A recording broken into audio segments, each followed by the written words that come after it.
Alrighty, and we are live because it is another Monday night, and I would like to welcome you all to another episode of Alive with Chris Austin, where I love to illuminate humanity and spend my Monday nights introducing you to some of the most amazing people that I know that are out there. And before we get started with the amazing Aaron DeGraffe, who I will introduce to you in a few moments, I want to take a moment to make sure that I share this to a couple pages that I know a couple of you are looking for, because again, I think there's something new on Facebook that it's not allowing me to share it to go live from my business page. So this is on my personal page right now. So hopefully you are all seeing this. And if you aren't, then I will replay it on my business page. Okay. So for now, I want to welcome everybody to my new episode with Aaron DeGraffe. So welcome, Aaron. Thank you for being here. Hey, what's going on, everybody? Hey, thank you so much, Chris, for having me. I'm so excited to be here today. You're welcome. So you're one of my favorite people that are out there that I got the pleasure of meeting. I think it was almost 3 years ago now at this point. We met through transformational work, and it's amazing, and man, has a lot changed in our lives since those days. It was an understatement. Yes. Right. So we met in a training room about 3 years ago, and I'm so excited to have you on here because I know in the last 3 years you've been really evolving and stepping into things that really matter to you, and you are a huge visionary that really wakes up every day committed to people and in the world and in making a difference. And those are the kind of people that I like to have on my show and to talk about. So let's talk a little bit about what you do. So I told everyone that you are the founder of the Uplift program. So Yeah. what exactly is that? Yeah. So the Uplift program is my own signature online course. When everything went pandemic, you know, my business has been in person, you know, as a coach, as a trainer, and you know, I really have been thinking bigger, you know, how can I help more people, and specifically my passion for empowering other Black gay men. And for most of 2020, I was working on an online course, you know, a 12-week course that fuses um, all of the things that I have that I do. So fitness, nutrition, mindset, transformation into a course. And I worked really hard on it, filming videos, creating the program,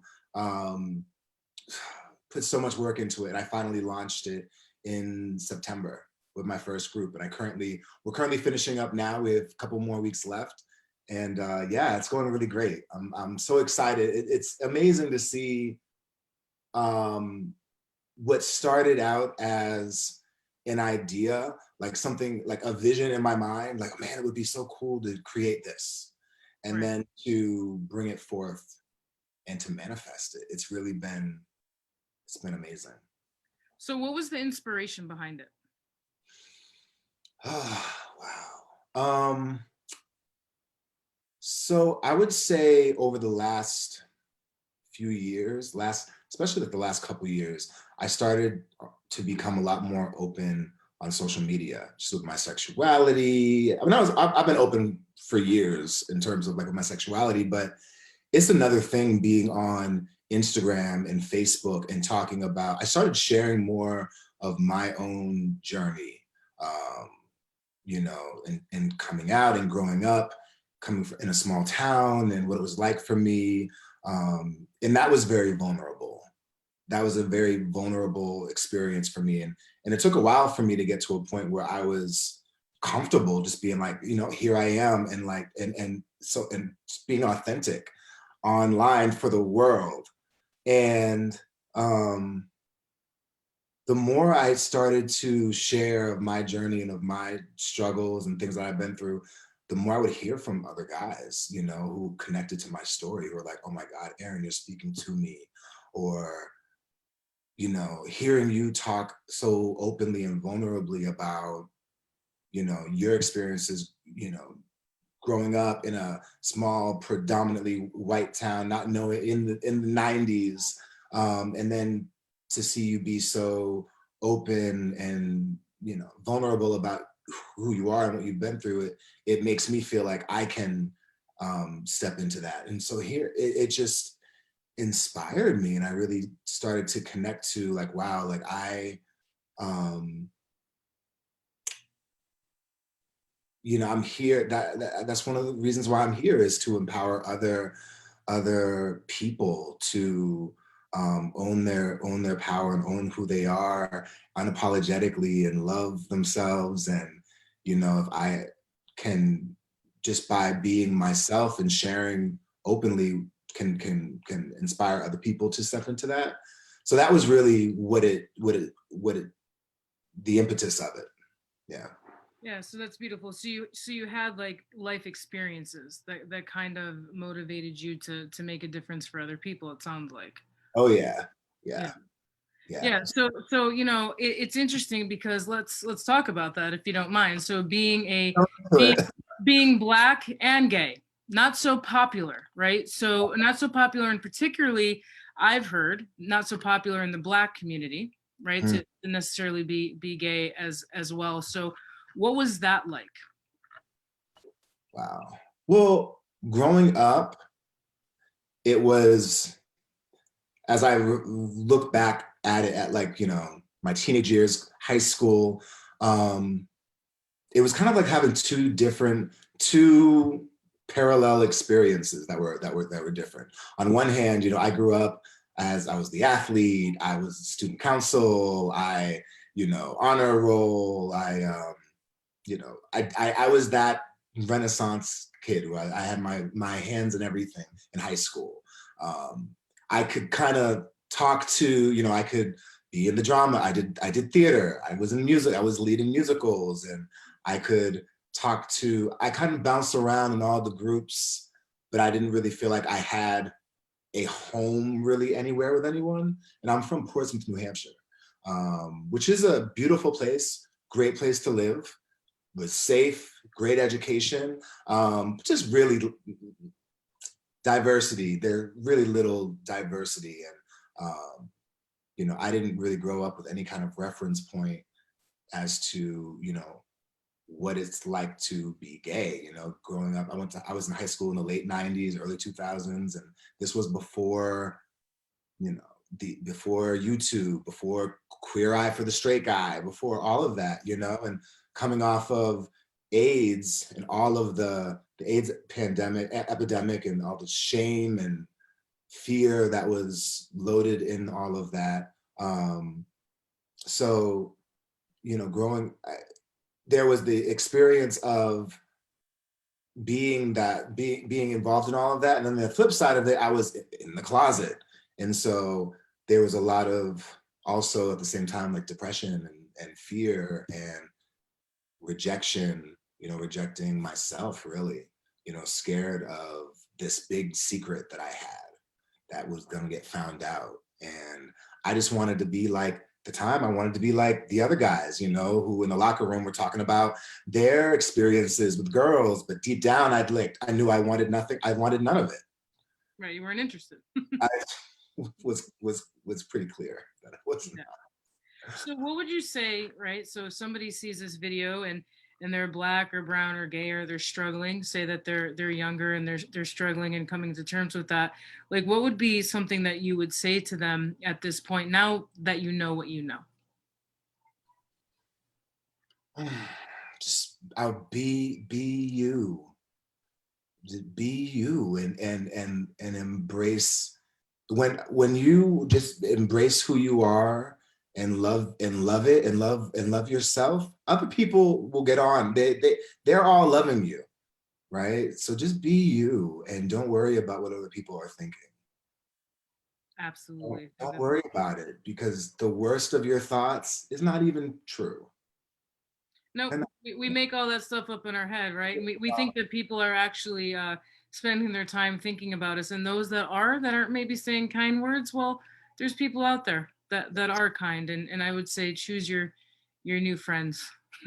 Yeah. Oh, and growing up, I just remember being so concerned about that. Like, what are people gonna think? What are people thinking about me? And just navigating. I wasn't black enough, and I wasn't, I didn't dress black enough. I didn't talk black enough. And it's like, then I was, what's black enough? Like, what does that even mean? Like, what are you saying about, like, what fits into that box? What that would make it in black enough? Um, and then I came to New York City. I had to be in New York. That's a Um, big difference. Plymouth, I'm sorry, Portsmouth, New Hampshire. Plymouth, Portsmouth, yeah. So when I was Just looking for because college, I've been there, I mean, you and I had that connection of both living yeah, in New Hampshire at one point in our life, but going from New Hampshire to NYC, big drastic change. So what was that? What was that choice? Like, what had you go? I'm going to New York City. yeah. Well, I'd applied to some schools in like Boston. I got into like William and Mary, some school in Virginia with like rolling, and I saw the brochure and it was like rolling hills and foliage and all this stuff. And I was like, I don't want to be there. Right. That was, I was so, when I applied to a few schools in New York. I applied to like Columbia, Fordham, and I ultimately ended up going to Fordham. And my heart at the time, I just knew I had to be in New York.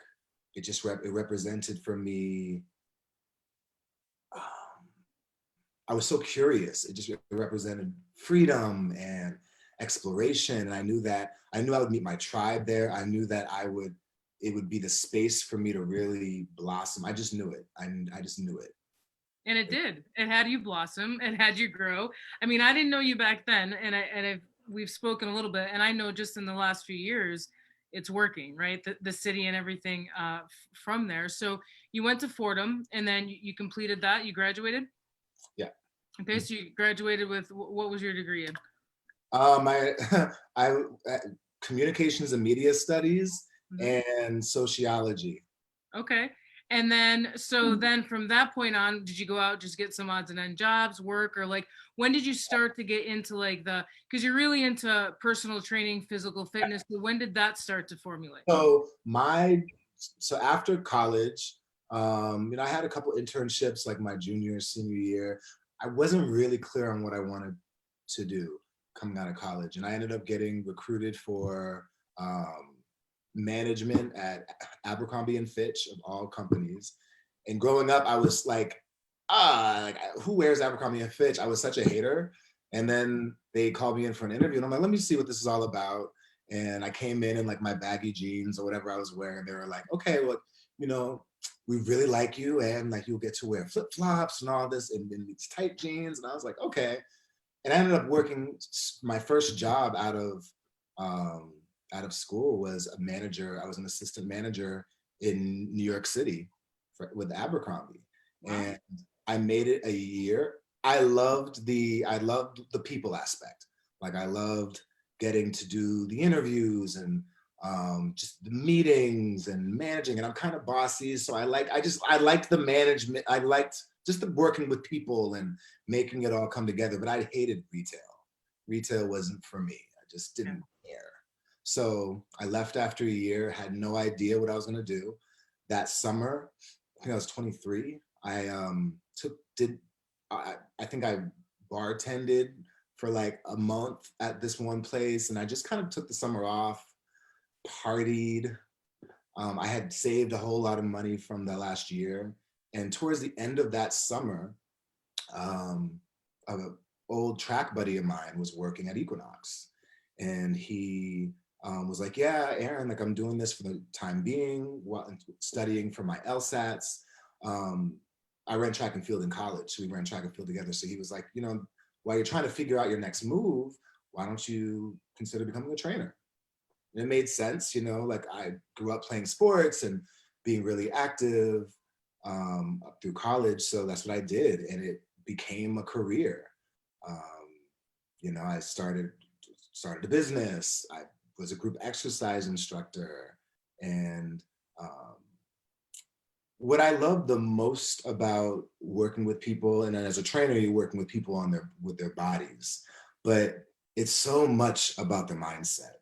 And I think that really came natural for me, just building rapport with people and um, being just championing them, and so much comes up when you're working with people on their bodies and on health and fitness about worthiness and shame and I can't, I can't do it. I'm not good enough. All this stuff comes up. And so I was really a coach and so my parlay into coaching, life coaching was really pretty natural. It was like a natural extension of what I was already doing as a fitness trainer. Sure. Yeah, because what you're talking about, like, so since all of this, you formed the uplift coaching program that we talked about in the beginning. Yeah. Your online course that you talked about in the beginning, which that one session is coming to an end, but you're also an ICF certified coach. So Yeah. why don't you tell people, like, what is ICF and what does that mean that Mhm. you're an ICF certified coach? Yeah. So the ICF is the International Coaches Federation, and it's pretty much the like international like governing body, certifying body for professional coaches. And I was introduced to coaching through transformational work. I did a personal development transformational course in Long Island back in 2013. I think I was in my late 20s and was just blown away by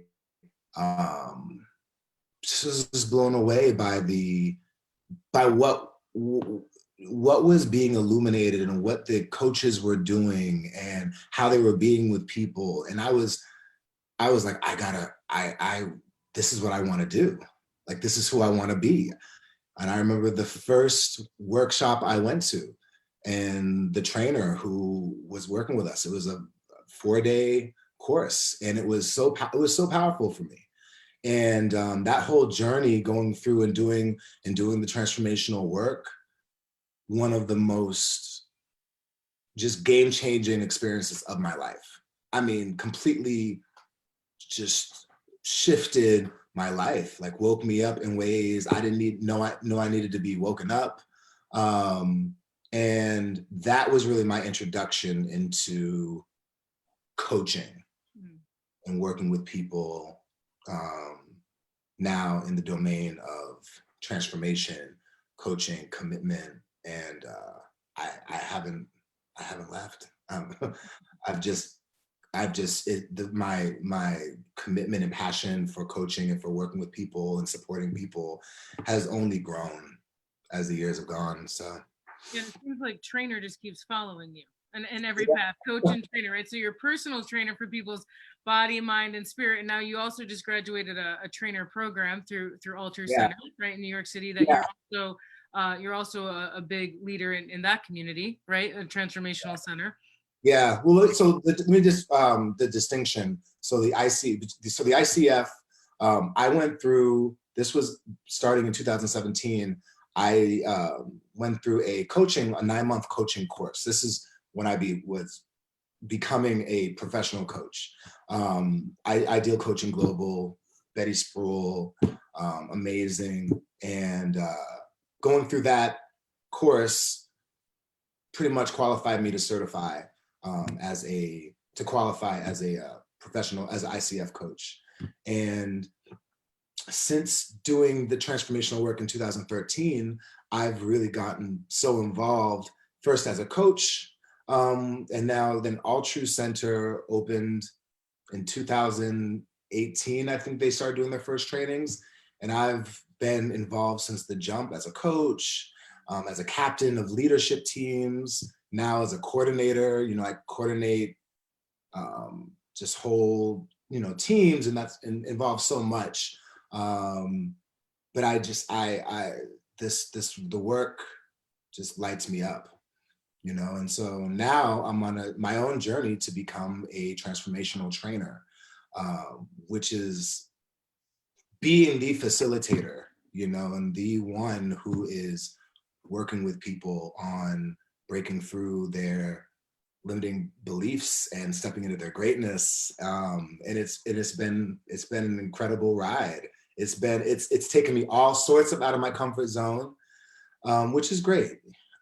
Which is great. So my journey started started years ago, but specifically to become a trainer in March. I started at the All True Center trainer program, and I'm about to start my phase 2, which is a 15-month, I repeat, 15-month internship. Been there, done that. I feel you. Starting, But let me tell you, it's starting, worth every breath, every moment, and I can't wait to be you're gonna be my colleague in the work I know. trainers. It's gonna be a blast. And let me tell you, it does go like this, that 15 months, because your brain and your heart it just explodes. So it's gonna be an amazing growth of process. What's been awesome is that you've been there from the beginning, like especially with All True. Like I think you were at the part 2. It was, yeah. Very first training, and that's when I met you. I was just like, whoa, who is this? Who is she? And it's been really awesome just picking up people along the ride, just journeyers. And you've been so I every time I get to be in the room with you, I learn so much, and I'm always so just impressed by who you be and the stand that you are for people in the world. Thank you. Love so hard. Thank you. I love people, and that's why I do what I do. Everyone's like, "Why do you take time to do this?" Because I love people, and I love the world, and I wanna share some joy out there. It's been a heavy year. So again, if you're watching live, feel free to ask Aaron any questions in the comments, and I'll make sure that I get those to him. Any health questions too. I mean, this is the moment. He could probably give you some free coaching here and anything mind, body, spirit up in here. So feel free. So let me ask you this, Aaron. So when it comes to your so you're very active when it comes to Instagram, and you have lots of videos and health and tips and videos, and I love watching them and hearing them and seeing them. And what I love about it is because you're super authentic when it comes to, in my experience of being a personal trainer. So we all, just so y'all know, we tease Aaron all the time, like that he's got, like, he's the best looking man ever. I'm just going to say it, Aaron, he's got the best booty on the planet, right? Like we say it all the time. That's right. You heard it here, folks. Like you see this man in person and you're like, where'd that thing come from? It's just the thing. What I can do about it. It is what it is. Look, some people are just given gifts in the world, and that just happens to be one of your talents. And he's sitting down right now, people. But I'm telling you, doesn't matter your sexuality. You're gonna be like, look at that butt. That's Aaron, right? So it's just the thing that, like, when you know Aaron, you're just like, there it is. So with that being said, you bring this authenticity of, I think it was recently, I think it was like around Thanksgiving, perhaps or not, you're like, look at this little belly fat. And you were like, doing your little belly fat in your video. And I was like, I love that, because here he is, a personal trainer going, look, man, I ate the potatoes, I ate the stuffing, and I had the pumpkin pie, right? I ate all of it. Yeah. Well, what's interesting is that coming up in the fitness industry, and especially this world of social media, there's, a particular aesthetic that's projected that's like, that's aspirational, and that's, especially as a trainer, that I'm supposed to project, the aspirational, the abs, and the thing is, we're human, and this year has been a roller coaster, and like I remember coming out the gates when the pandemic started, like super on it and focused and getting all my workouts, and I'm gonna eat right, I'm gonna do it, and then life's, and I put on my COVID 15, 20. I saw the scale go up to a number 10 pounds and it's higher than it's ever been, 15 pounds, and I think just because of the work that I've done, I'm just with it. Like, okay, and you still fly, like, and noticing my own conditioning that, like, what's wrong with you gaining 15 pounds? What's wrong? There's nothing. Who says that you have to have like a rippling 8-10 pack, And then being at the gym, just noticing my body changing. And that particular time that you're speaking into, I was at the gym, and I I had taken a picture of myself, but I was like, I noticed my own inner conversations of, oh, Aaron, you can't post this. Like, you can't, don't do this because you don't look your tip top. And I was like, what the heck? Like, and just noticing myself and my own conversations, my own judgment.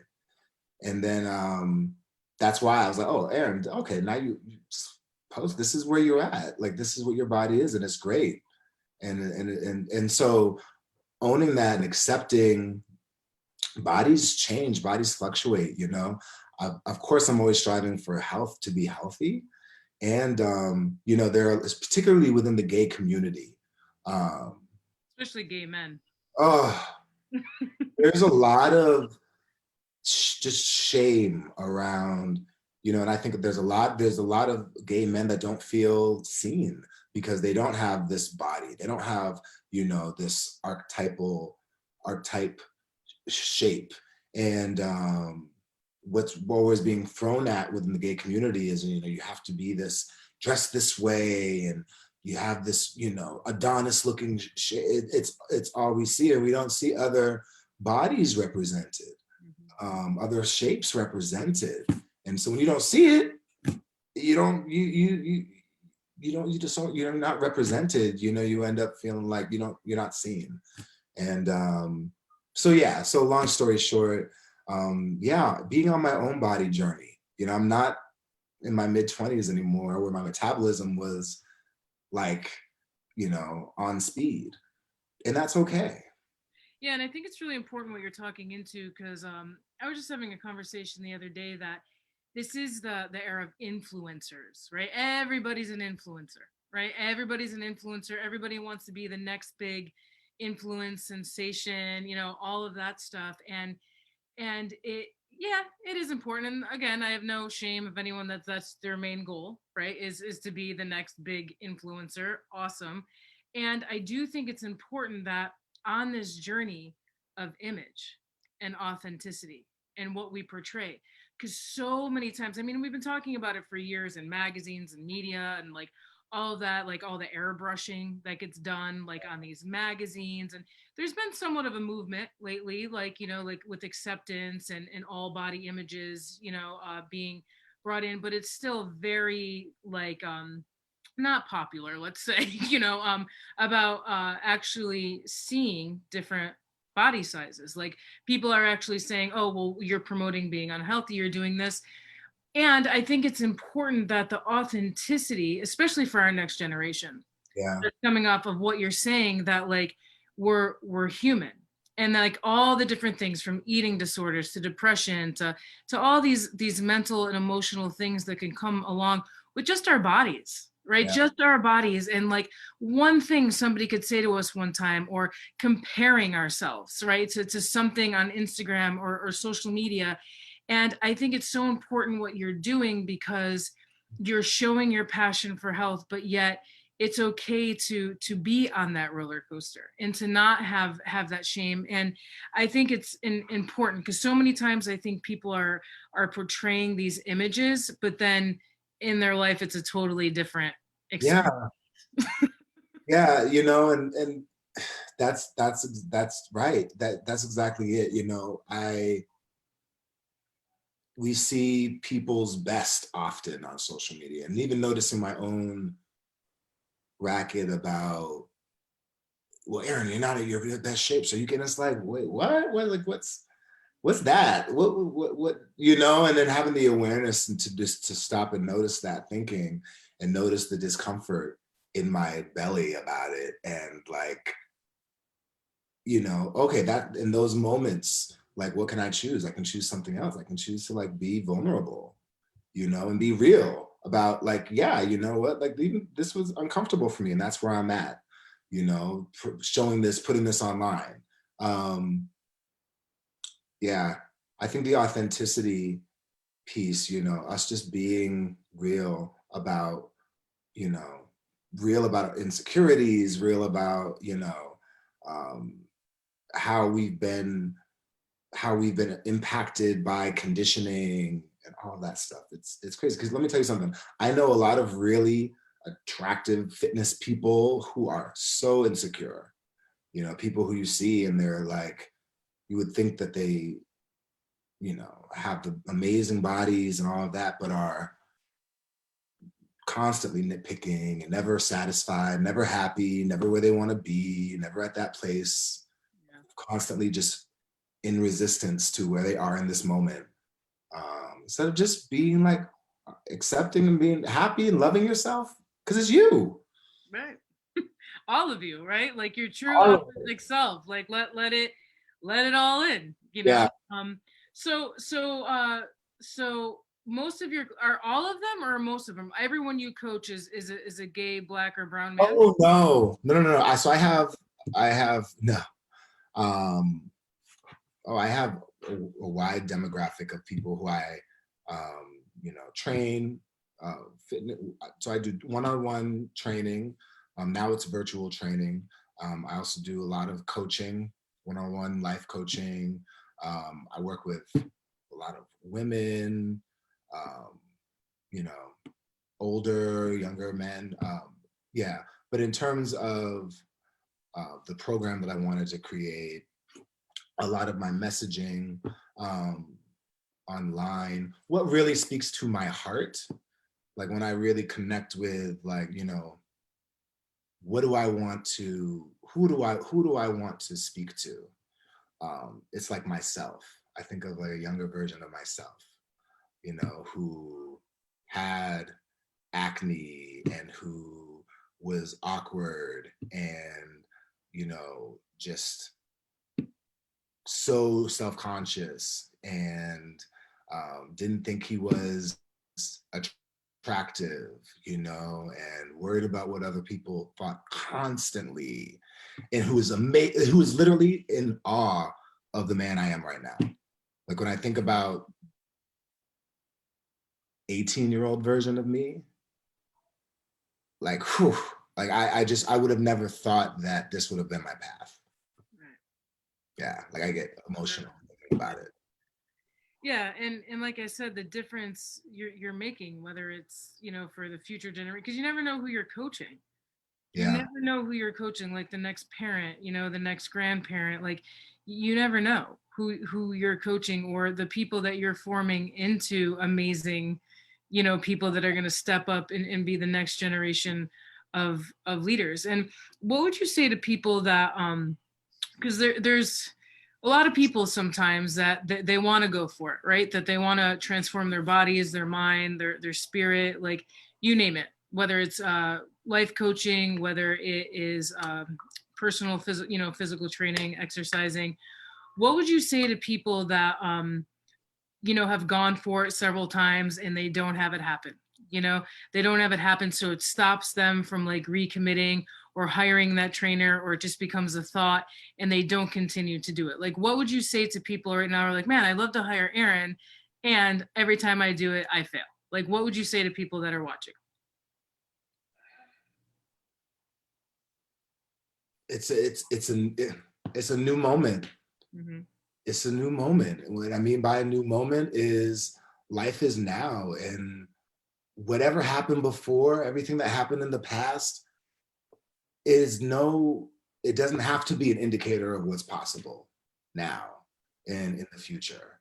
Um, all that matters now is, what do we want? What do you want? What do you see for yourself? And believe it's possible. If you believe it's possible, you believe you can, you believe that there is a way, we'll find a way. Make it happen, you know? Yeah, and like he also, like, I'm just gonna say, like, Aaron has a heart of gold of compassion. You Mm, know, he's gonna meet you where you're at. I yeah. can say that. Like, he's gonna meet you where you're at, and you're gonna start where you start. You know, everybody's got a beginning, a middle, and an end. And in the work that Aaron and I do, we say that the most important thing is your commitment. If your commitment is in place and you're open for coaching, you know, and Aaron supporting you and all of that stuff, anything is possible with your commitment and being your word and keep showing up. And it does support to have a compassionate trainer like Aaron that can, you know, you might need to say to him, look, I had a fight today, or, you know, I got upset, or something happened financially, you know, and I guarantee you he's going to be able to, like, oh, I get it. You know, and be able to meet you where you're at, and maybe not like be so pushy on you that day, you know? I think what definitely has come with experience is knowing when to apply pressure and be a stand and really like, all right, like I'm gonna get on you about this, and knowing when to like really be with people and meet them, like you're saying, meet them where they're at and listen. Listening has transformed my relationships. It's transformed my business, like really becoming a better listener. um I didn't get it done, okay, and that could be all I hear, and there can be so much more underneath that, and some in pain. And when I started to really listen to people and the whole person and what they're saying, um, it allowed for me to step into compassion. It allowed me to connect with people on a deeper level. Um, yeah, just and just be there with people. Speaking of people, I gotta ask the question, just because I've, being a lesbian woman myself, like I there's different things that come up. How has it been being in the health and fitness industry and the domain of masculine and femininity, and because you have that healthy balance, in my opinion, right? Like you have that, you're able to. That's what I hear. Like you're able to access like all of it, right? So like did you have any challenges about like, I mean, sorry for any of you that are watching, but I'm a pretty bold person when you get to know me, but have you had any experience of like the typical meatheads that we say like in the gym, like that are like putting you down or giving you a hard time? I've seen it all. That's such a great question. um yeah, like earlier on in my career, I was more sensitive to it, because I was more insecure and wanted to fit in. And not that I would like change or affect myself, but I was just more sensitive to. I think I wasn't my whole self in gym environments. I didn't always feel um, comfortable and confident just being fully me, authentically, because it can be a very, I've not been in gyms that are just very toxic and with this this bro culture. Yeah. That's exactly what I'm talking about. Yeah. And what I gotta say is I got the pleasure of working Titan Fitness for several years. And when I started there, there was some of that energy in the space. But I'd like to credit myself and my own really becoming comfortable in myself for starting to shift the energy there. A lot of straight men who work there, but like so open. It's such a loving space. Some great friends I have there. A lot who I introduced to transformational work, and it was really awesome being able to be in a gym environment with other, straight men who are comfortable talking about, talking about, how would they feel, if their son came out to them or said they wanted to put nail polish on their fingers or whatever, and navigating. I was really blessed the last 4 years of working in a gym environment, having a really awesome experience and environment in that regard. Well, that's good, because it sounds like, and again, I would like come into the gym and hug guys. Next thing you know, everyone up in the gym is hugging each other. right. These big brolic dudes coming in like, hey, what's going on, man? And like, not like, The chest, yeah. Yeah. like, the wraparound, embrace, like a real hug. And I'm like, I created that. I'm sitting back Yeah, like, because there is a thing. I mean, we talk about it sometimes like toxic masculinity, right? Like a toxic like that you have to be a certain way to be a man, or to represent yourself in a certain way. And it's been a whole thing through time. I always used to say, don't flatter yourself thinking that every gay man or every lesbian's hitting on you, because that's not the truth. Like don't flatter yourself thinking like, oh, they're gonna want me. No, no, that's not the case. Like it's pretty arrogant, and whatnot. But it is a lesson, in more so today. It has been starting to be distinct of sexuality and gender, right? Because you can be a straight man and want to paint your fingernails, and it doesn't mean that you're gay. And that's what we're speaking into. Like if you're watching that, it sounds like, Aaron, you made the work environment and the career, being a personal trainer, like you opened up a more vulnerable space for real conversations that tend to be, let's say, unnatural or uncomfortable for men to be able to access. Like the locker room talk, wasn't really happening. It was more like, hey man, if I think my son's gay, like, can I talk to you? the shift for me, I think, once I became fully comfortable with myself and stopped caring about how others would receive or react, all that. Once I just was like, and just be you, it's kind of shifted. Like I think it's just me being open and authentic.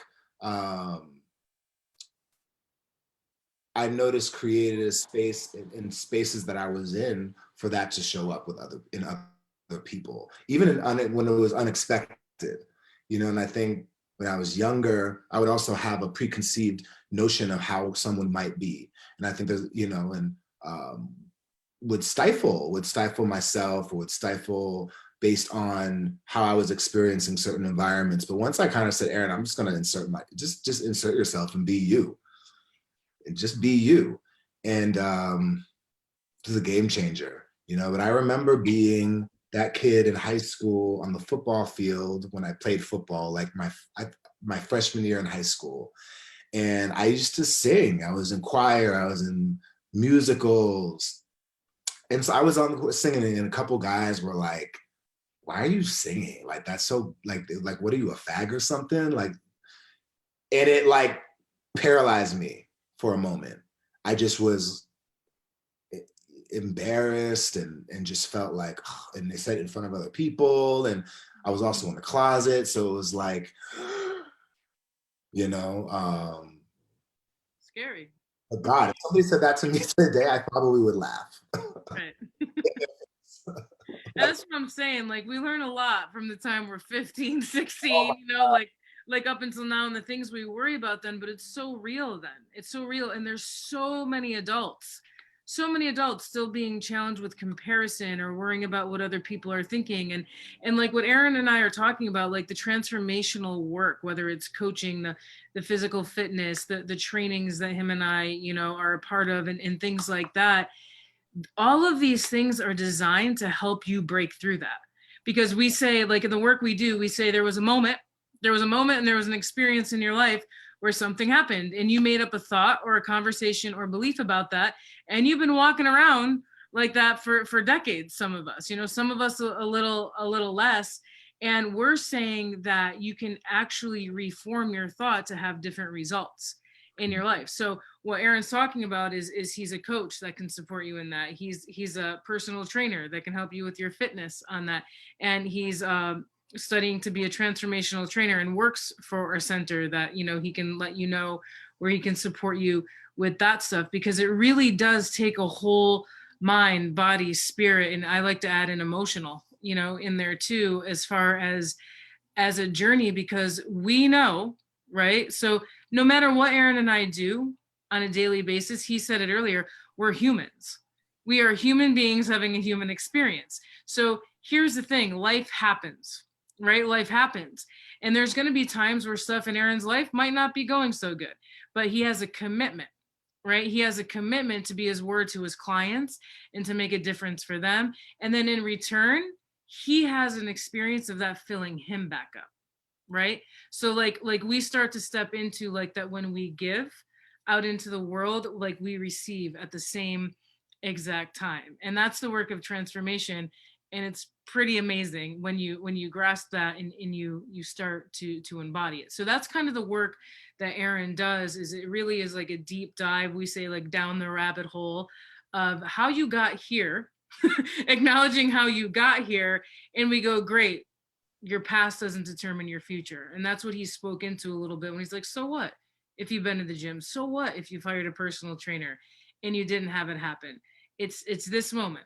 And it doesn't mean that who like your commitment today isn't what it's going to turn out. So it's good work, you know, that Aaron's doing and really jumping in there with people. So let me ask you this, Aaron. So it's been a big year about Black Lives Matter, right? Big year about, now it's been around for centuries, you know, like forever and ever. And it's been brought to the forefront, you know, one more time. And, you know, it's been big debate here, there, and everywhere. But I would love for you to speak in a little to it, because I think that like some people don't understand it.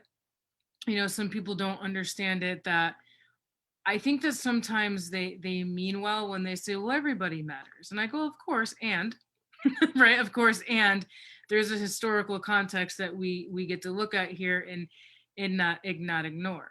So I would love to hear a little bit of your perspective as far as like being a business owner and things that you've seen in your lifetime, and the way that people can really support in that movement and making a difference. Yeah. Well, you know, from education, there's a there's a huge gaps in terms of, you know, resources, in terms of education.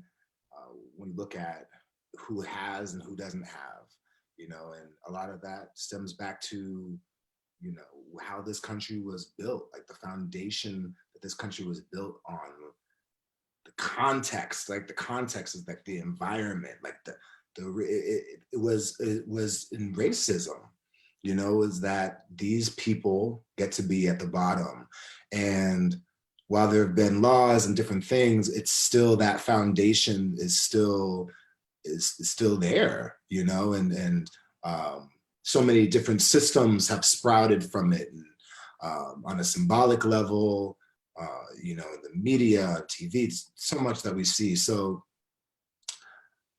this year has been just very, so powerful for me in um, reaffirming my stand to, uh, you know, empower. And I speak, you know, gay Black men, you know, but it's really the world, you know, to, you know, we're all connected, you know, and me having a group for Black and brown gay men, you know, they're gonna go out and they're that energy, you know, what they create, you know, how they, when they break through their stuff and step into their power and loving themselves, that's gonna spread, you know, to everyone in the world. Um, you know, so I think we get to support each other. We get to look at, if I to answer your question about what people can do, you know, is like support small businesses, you know, support you know, people of color, you know, who have small businesses, who are contributing and you know, putting things out there in the world to help people. Um, yeah, that's what I would say. Yeah, and you know, I just would like to say, like, let's not ignore it. You know, let's not sweep it under the rug that it doesn't exist, because I've talked about it before. It does, and I'm not afraid to come on here and say that. And you know, one of the biggest things I can say, you know, is not being a person of color, is to be curious and ask questions, Yeah. right? Like, be curious and ask questions, and don't assume that you know everything, or oh, my friends don't go through that, or they do, because friends of mine that I've spoken to, like the way that they had to learn when a police officer pulls you over, versus what I was taught. When a police officer pulls me over, I didn't have to learn, to put your hands on the wheel, don't reach for anything, be careful what you say. It was just like license registration, don't get it until they come over kind of thing. But it's it's real. And walking down the street and people grabbing bags in your presence, I don't have that experience. But when I listen to my friends in the way that they feel when they walk into a store or down the street or something like that, it actually breaks my heart that they've had to have that experience, because it's going to be up to us, like Erin is saying, as a collective consciousness and a whole, to break that pattern, so that like the future generations, including people with my skin color, don't create that and somebody with Erin's skin color, right? Like walking down the street into where we're not even able to really see that difference, in such a way that it is today. And so it is important that we acknowledge it. Absolutely, and noticing, yeah, people doing the work, doing the work in terms of awareness and noticing their implicit biases, starting to notice,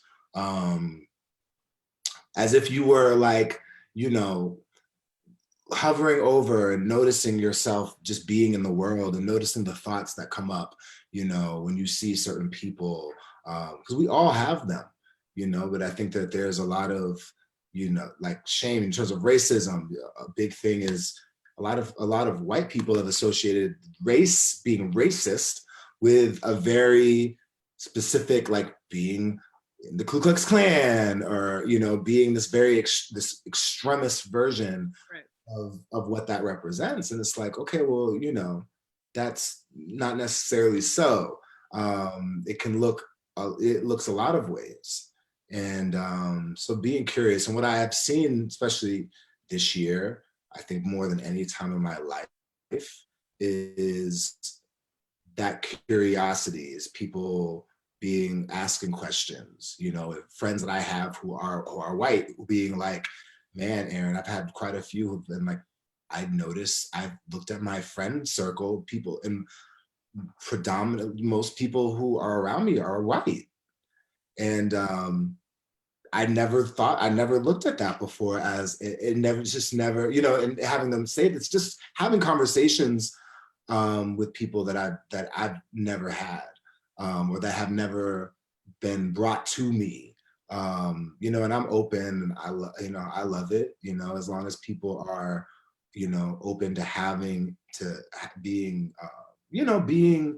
being open, and being willing to listen, and set their own, judgments aside. And I think, but, in this world today, it's so polarized. Everybody spends so much time around people who think the way that they think, and aren't, aren't being challenged, and are getting fed information that's all the same, and aren't being exposed to other perspectives and other, we see it in the election, like it's how divided the country is. It's complete divided, and everything you're saying matters. I've shared this before, that like I grew up in like a white suburban upstate New York middle upper class, like community. And this will blow you off from being from New Hampshire. I went to college, and that's when I was like, oh, there's black people here. There's people of color. Oh, like, and it was like this whole culture, because I had probably like a little, like over 1,000. I had 800 kids just in my graduating class. So came from a big school, and we had a total of 2 black people, and in my whole graduating class, right? And I think like 1 or 2, Asian people. Other than that, they all looked like me, right? For the most part. And I can remember going to Manchester, New Hampshire to start, and then Plymouth, New Hampshire. But Manchester, it was like this like diversity. And I actually was excited, because I was like, oh, like it was like this thing. But I can remember that's when I realized that I was in a bubble, and some of the things that I don't want to say learned, but some of the things that just came in conversation through my culture, there was a racist, like undertone that was taught to me, not in my immediate family, but in my community, in my culture. And didn't see that until I went to college, because I was like, I don't know how to be with these people. That was like I'm like, oh, I want them to like me. I don't know like how to be like, but it came from this moment. It was such, and I was 18 years old, and it was such this learning experience to be like, wow, I really had no diversity and I lived in this bubble. And it was in that moment, I think, where I was so excited to start to learn about different cultures and people and like embrace, everybody, and it is, you come from and you bring what you're taught and what and it takes you being able to step out of that pattern and to be able to break it. So I thank you for sharing that, because I know it's not always an easy topic, but I do think it's important to talk about, because here you are, up to so many big and amazing things. And like you said, if you look at that 18-year-old Erin or younger, and where you are now, and all of the dealing with the sexuality, the race, all of it, and coming into your own and being an entrepreneur, a life coach, a personal trainer on your path to be a transformational trainer, being a transformational specialist and leader at the Alter Center, community in New York City. I mean, think of how many things I just named. And then everyone's like, and how does he sleep? Rarely do I think, do I hear it like that, like back to Yeah. I mean, it's a lot that you're up to, and all of them are to make a difference for humanity. And so it's awesome. So why don't you tell, because believe it or not, it's already been an hour. So yeah, I know time flies. So where can people find you on social media if they want to hire you or follow you or learn more about you? Why don't you let them know? Yeah, I'm on Facebook, Aaron DeGraffe, coaching, Instagram. It's literally my name, Aaron underscore DeGraffe, and you can book a call with me, discovery call, so we can discuss your goals and what you want to create, whether that's in your body, fitness, virtual training, or life coaching. Yeah, so Instagram. Also, I can post you want to sign up for my mailing list, email list? Where should I put that? Yeah, what we'll do is, I don't know if you see the video or not now, but after, like, you can put it in the comments. Okay, yeah. Yeah, my personal page. So Aaron's gonna put his Instagram, his Facebook page, and where you can sign up for his email list. We'll put it all in the comments, so you can just go there and click. And if you're rewatching this, watch it, click on it, check it out, and don't be shy. Aaron will talk to you and reach out and support you. So after this, Aaron, you can just share it to your personal page too, so everyone on your friends can see it and have it. Absolutely. This was so awesome. Thank you so much for having me on your show. I love what you're up to. I love you. You are just an amazing human being, and I'm so blessed to have you in my life. So blessed to call you a friend, and I had a blast today. Well, thank you for coming, and thank you for your vulnerability and always being the yes. You're always a yes, to what's next. And I was so excited to have you on my show, because I know you bring such authenticity and love and compassion. And anytime I can support what you're up to, I'm gonna. So just know that, like, you have me in your corner and have your back. So anytime, any day, I'm there for you. So I want to thank you for joining tonight. And as far as everybody else that is on here, so next week, I do want to say this. So next week is my birthday, and I'm taking the week off, right? I'm taking the week off. It's my 41st birthday on December 21st, which is the winter solstice. And it's a big old winter solstice this year. So, and I'm here with my family. So I never miss an episode, but I'm like, you know what? I'm going to do it. So next week, I won't have a live show, but the following week after that, I will be back on the 28th with a special guest. So stay tuned on the 28th, as I will be taking my birthday off. And I thank you all for joining me tonight. And I will see you on December 28th for the next show. And thank you again, Aaron. I love you and I appreciate you. Thank you for having me again. Thanks. Love you. All right. Love you.